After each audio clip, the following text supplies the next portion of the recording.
new Bohemian Pils from Pumphouse, which just got some samples, somehow able to get them in this difficult time. Uh, as you can see, it comes in a 4-pack with a interesting top, a little different from those plastic ones we've been seeing in the last few years. This one is a biodegradable, almost like cardboard-like thing. Anyway, I like that idea because those plastic ones are very hard to get the beer out of. This one's a little bit easier, but similar. So this is, as they say on the can, a Pils.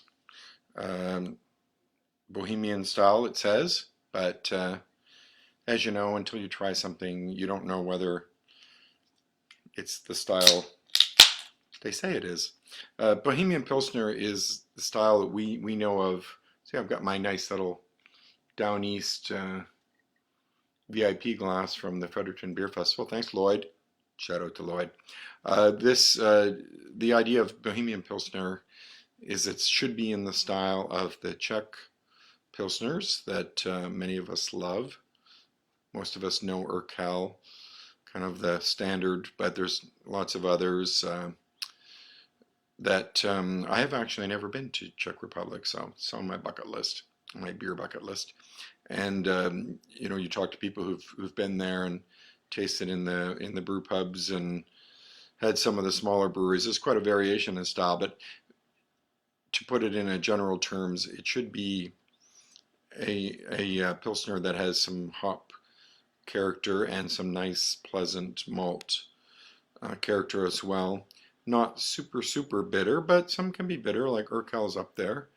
And it should have a definite noble European, particularly the Zaz hop, S-A-A-Z, grown in Czech and elsewhere, but the Czech one, which has this really nice kind of spicy note to it. But there's also a floral character a bit in the hops. The malt should be that kind of biscuity Pilsner malt, not shouldn't be overly caramelly, not a lot of specialty malt. We're really talking about a blonde, crisp, refreshing lager. So I'm going to pour this guy. I think my glass is pretty clean. I try to keep them clean.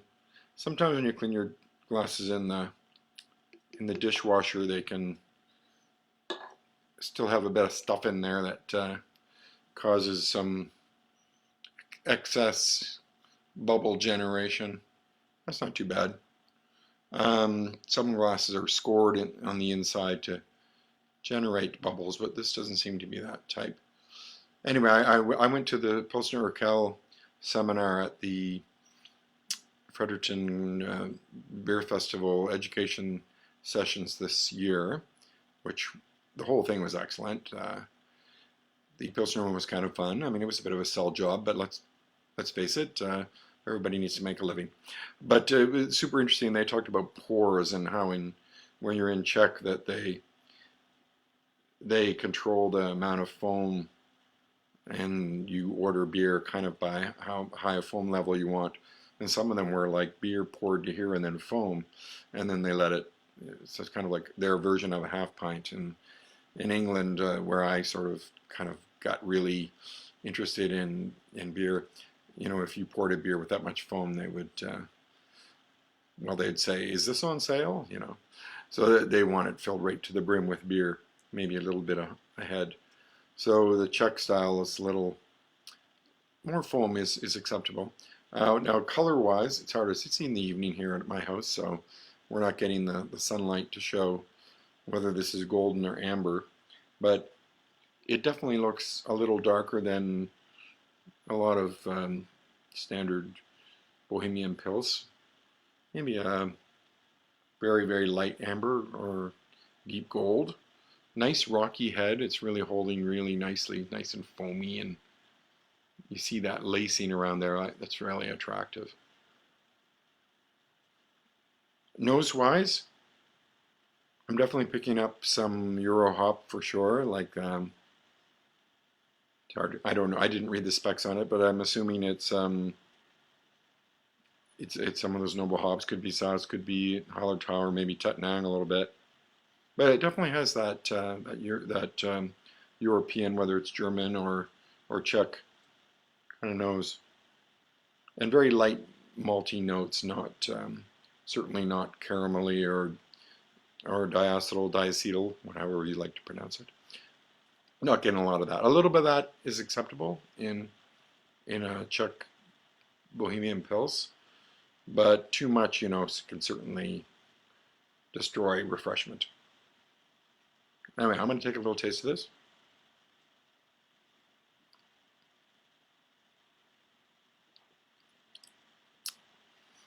It's very good.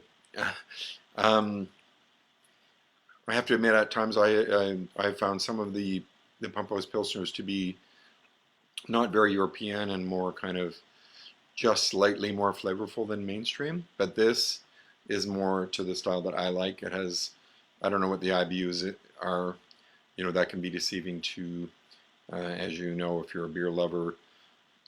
When the malty character, if there's a slight sweetness, then high bitterness can be just, you don't notice it.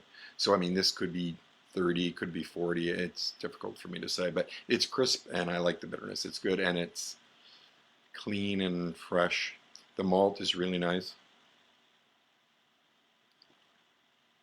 It's very good, and there's been a big wave in Pilsners coming out from our local microbreweries, not just New Brunswick, but in all over North America. And it's a great trend. Um, I don't think it's going to bypass IPA as the most popular beer amongst beer nerds, which, IPAs, they're always going to be there, and they're always going to be popular. But I do like to see slightly lower alcohol, more in-balance beers become a bit more popular too. I think there's a lot of market available for these. They're kind of a step-up beer for somebody who grew up drinking. Grew up. That sounds like I'm talking about kids here, but people who when they became drinking age started drinking commercial mainstream beer. So for them, if they weren't caught onto the good beer craze, it might be tricky for them to jump to big, strong, full flavored beers or stouts and porters. Even those are relatively mild flavor wise a lot of times. But psychologically, it's difficult for people to make that switch. But for something like this, which is basically a blonde lager, but they can make that switch and they can make a move, and that's a transition point onto interesting beers.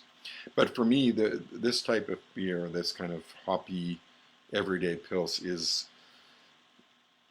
something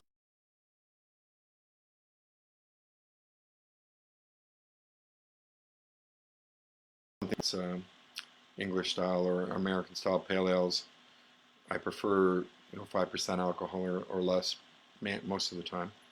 And pils, that makes up the bulk of my drinking. I taste everything, but when it comes to what I drink at home, on my own time, when I'm out in the yard or out on the river or down on the beach or mowing the lawn, yeah, sometimes I do that. Then yes, I want beer like this, and but I don't want very, very, very low bitterness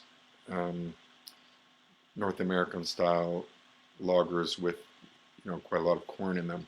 Those are fine for chugging after a hockey game, but when I'm paying for the beer at home and I want something flavorful, then I want a beer like this, a good Pilsner. So I think this is a really good job, and I'm happy about it. So good job, Pumphouse, and I hope this isn't a one-off. I hope it's a regular beer.